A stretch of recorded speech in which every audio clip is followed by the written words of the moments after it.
Today I'm going to talk a little bit about the classical writings of Tai Chi as passed down to me and many others through this book, The Essence of Tai Chi Chuan, the literary tradition. Ben Lowe, Martin and Bob Amaker, and Susan Foe are the translators. I know them, I trust them, and therefore I find this to be a reliable interpretation. Translation, I guess interpretation. The first line of the classics, it says, in motion all parts of the body are light, nimble, and strung together. Now, I know that these translators took great pain to find the right English word to convey the concept of the Chinese characters. So the words that appear here in English have all been very well thought out. In motion, all parts of the body are light, nimble, and strung together. So we know what nimble is. I don't know if we do or not. Do we know what light is? As in light-hearted or the speed of light. Light, nimble, and strung together. It's always served me well to think of these writings and my own practice as a metaphor for water. Now, I know water exists in three states that I know of: the liquid water, the frozen ice, and the boiling vapor. Obviously, the water won't flow if it's frozen. So the qi should be excited. Oh, that's the next line. Well, let me just do the next line too, because they go together. The qi should be excited and the spirit internally gathered. So these words are, in a way, very easy to understand. However, the meaning should not stay stagnant. I've been reading these words for 50 years. Well, that's not quite true. 75 or 76. This book came out, although I did have a copy of the classics before this book came out. And the meaning doesn't remain the same. So there's, in the introduction or the foreword of the book, there's an explanation as to the translation of this word excited. The qi should be excited. And the meaning of that word in this context is this: if all the waters of the world were gathered into a single container and that container was moved, the contents would, inside of it, slosh back and forth. That's Susan Foe's explanation as to the difficulties in translation and the care that we have to use in understanding these words. So excited has a very specific meaning, and water, which is used by these translators, has come to be a metaphor for my movement in Tai Chi. And at one time, I thought it meant all parts of the body are light, nimble, and strung together, that the body itself moves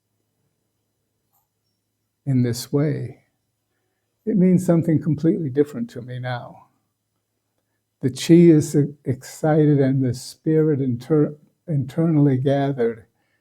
It's an awkward word, spirit, and the glossary of every book in the Chen Mancheng lineage that's in English, when they discuss the character that they translate as spirit, they say it means the same thing as it does in English, which to me is no help at all.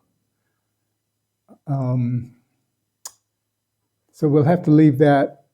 I have ideas, which I will elaborate on later. But let's start with the concept of the mind is inside the body, mixed with this water. It tends to be chaotic, and so we need to put this water in order so that we can use its pressure in a unified way. And each posture has or is a container for this. The word they use in Chinese is qi, but the metaphor is water. And it's a container for all of the water. The differentiation of the full and the empty have a real palpable implication inside the body once one is able to release tension.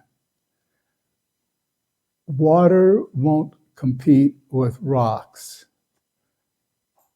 It will overwhelm them without competition. And this is the way we have to think of our inside body to eliminate the holding that has been acquired through our physical, emotional collection of experiences and let go of. We can think of them as little dams, and those little dams prevent the unified fluid motion which the Taiji postures are designed to stimulate the organs inside the body. So it says, in motion, all parts of the body are light, nimble, and strung together. I don't think that that is limited to exclude the mind. It doesn't state the mind, but I would say that one cannot move the water like qi without the mind being incorporated in the body of the practitioner. Ben Lowe once said to me after a class in San Francisco, he said, watching me doing push hands, he said, he was very sweet, he walked with his arm around me, and we stopped. And he stopped, and so I did too. And he said, Steve, I figured out what your problem is. I said, please tell me, Ben, what is my problem? He says, you have a body.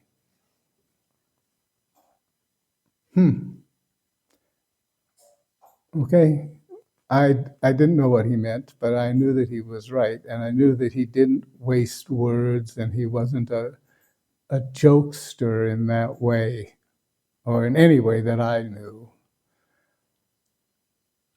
After we walked a little farther, he separated from me again, and he said, "It's worse than that. You have no mind."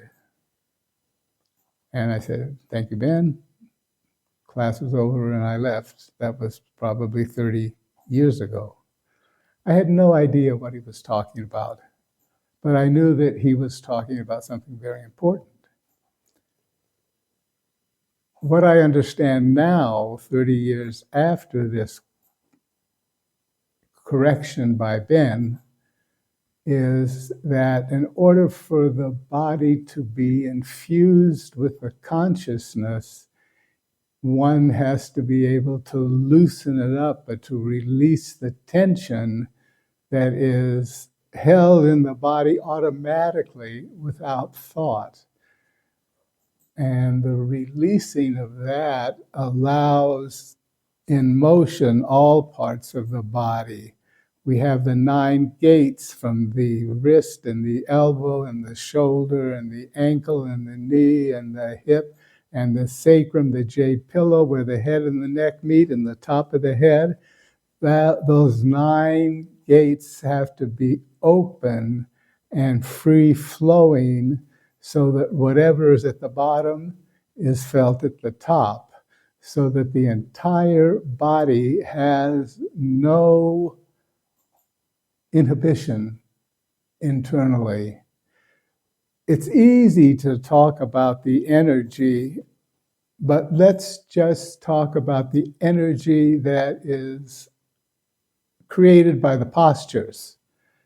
So, for example, if one goes from push to single whip, we can talk about the energy that's generated by transferring the weight from the right foot to the left, at the same time turning the waist to the left, bringing the hands out. Just that one movement, that's a lot of energy. Just the transferring of the weight and the turning of the waist. But there's another dimension. Both those are linear, either back or forward or turning directions. And if they're linear, they are limited. There's a third direction that we have to access, which is the up and down. So it's limited what I can go back, it's limited what I can turn, but what I can receive through the vertical axis and render harmless, like lightning to a lightning rod, is the stillness that allows the fluidity of the movements to be harmonious and held throughout the whole body.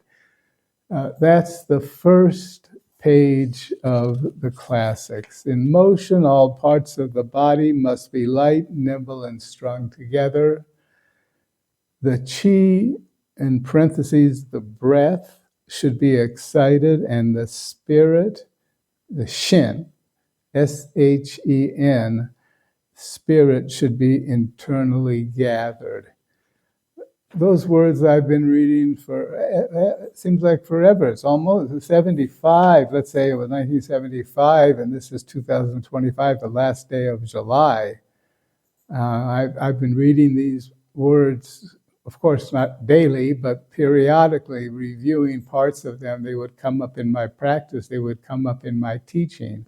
And I would then say, look at this, here it says in the classics. And then the next page, it says, let the postures be without holes or breaks. Let's see, I don't have my glasses. Hollows or projections or discontinuities and continuities of form. The last line is really strange. Or discontinuities and continuities of form. to me, I didn't quite understand what that meant, but it is defined by what comes above it, um, which is actually defined by what comes before that. In motion, all parts of the body, light, nimble, and strung together. The chi should be excited and the spirit internally gathered.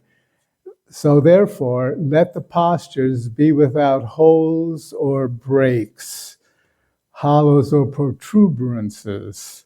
So there's nothing to interfere internally with the movement of the air, chi, water-like substance that circulates based on the differentiation of yin and yang.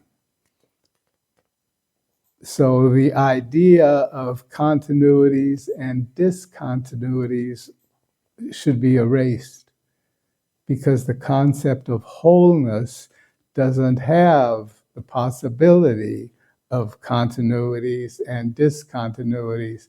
If you can be discontinuous, then you're not continuous. So forget about that last line.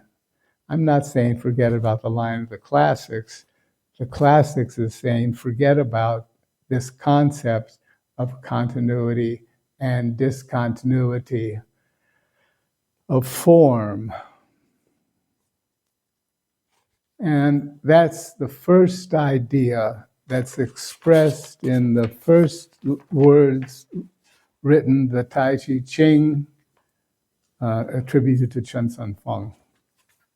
And I'll go on to the next page on the next video. That's a lot to digest.